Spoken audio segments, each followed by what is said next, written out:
Halo Bapak Ibu, kembali lagi di Investor Bijak. Kali ini kita akan membahas salah satu saham yang menarik, yaitu menurut saya adalah saham Antam.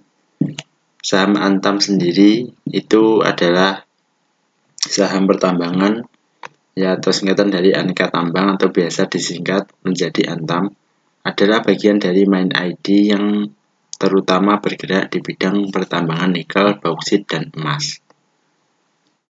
Lalu selanjutnya langsung saja kita pergi ke current valuation.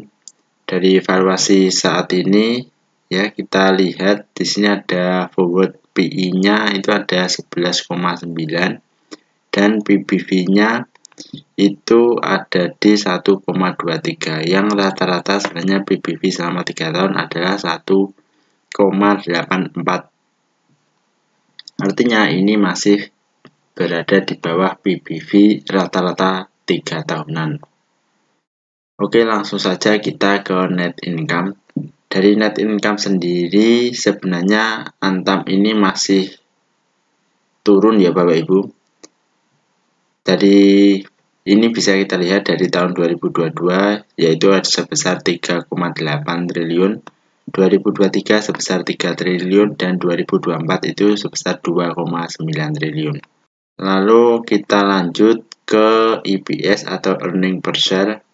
Dari earning per share ini sebenarnya juga mengalami penurunan, yaitu adalah dari tahun 2022 sebesar 1,59, dari tahun 2023 sebesar 1,28 dan 2024 itu jika kita setahunkan ada di sekitar 1,22. Lalu kita lihat di revenue, sebenarnya apakah Antam ini revenue-nya menurun? Kalau kita lihat di sini sebenarnya revenue-nya ini meningkat ya Bapak Ibu. Bisa dilihat dari tahun 2022 ada 45 triliun, 2023 ada 41, sedangkan 2024 itu ada 57. Nah, memang dari tahun 2022 ke 2023 ini mengalami penurunan, tapi 2023 ke 2024 ini mengalami kenaikan. Jadi bisa disimpulkan bahwa sebenarnya Antam ini mengalami kenaikan, hanya saja mungkin berada di operasional atau lain-lain sehingga menyebabkan net income dan EPS-nya itu menurun. Lalu langsung saja manajemen effectiveness. Di sini kalau kita lihat ROE dari Antam itu sekitar 8%.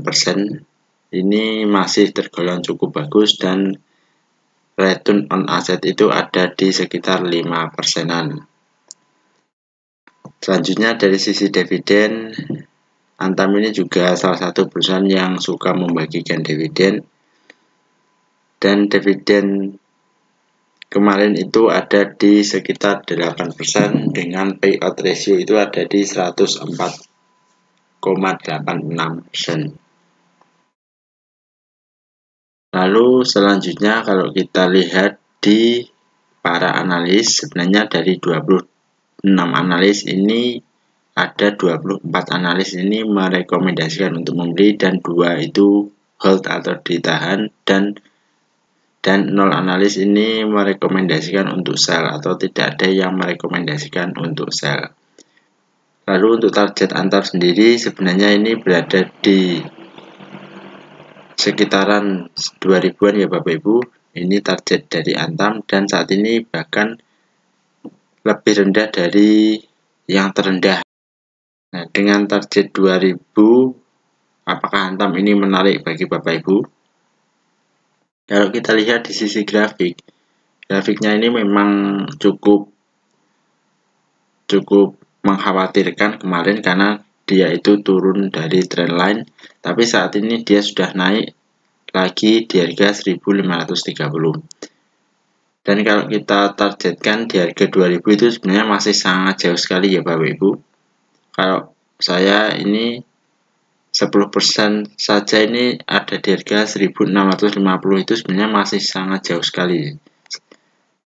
Ini ada tulisan average AVG ku ini saya juga membeli saham Antam ya, tapi ini bukan rekomendasi untuk membeli.